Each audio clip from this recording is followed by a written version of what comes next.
भरतपुर मुख्यालय से 65 किलोमीटर दूर स्थित बयाना तहसील का क्षेत्र है बंद बारेठा।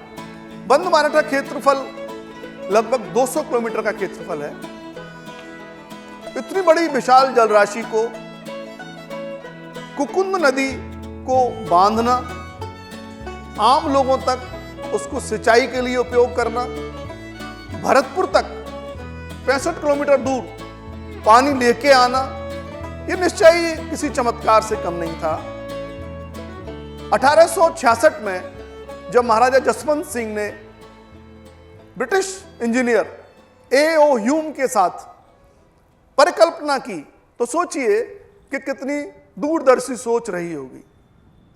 आज जब हम स्वतंत्र भारत में सांस ले रहे हैं, उससे पूर्व भरतपुर राजा ने इस क्षेत्र को वन्य जीव अभयारण्य घोषित किया।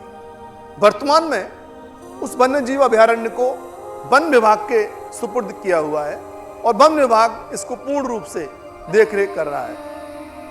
लेकिन 1866 में बांध का निर्माण महाराजा जसवंत सिंह ने प्रारंभ कराया। मात्र 1 साल के बाद ही इसमें निर्माण में व्यवधान आया और अपूर्ण रह गया है। पुनः 1 साल के बाद महाराजा राम सिंह ने बीड़ा उठाया महाराजा जसवंत सिंह की कल्पना को साकार करने का। 1896 तक 96 तक ये बांध का निर्माण पूर्ण हुआ और 1897 में 1897 में ये आम जन के लिए समर्पित हो गया। इस बांध का निर्माण इस प्रकार से ऊंचाई लिए हुए था कि उसकी ऊंचाई से नेचुरल वाटर प्रेशर क्रिएट होता था और वो नीचे के एरिया में पानी का बहाव क्षेत्र बनता था। धीरे धीरे इस बांध का उपयोग सिंचाई के लिए लोगों ने करना प्रारंभ किया और भरतपुर जिले के बहुत बड़े भूभाग को, जो दक्षिणी भाग कहलाता है, उसके लगभग 400-500 गांवों में इससे सिंचाई होने लगी। ये भरतपुर के दूरदर्शी शासकों की देन है कि उन्होंने जल प्रबंध किया, कोकुंद नदी को बांधा और एक बांध के रूप में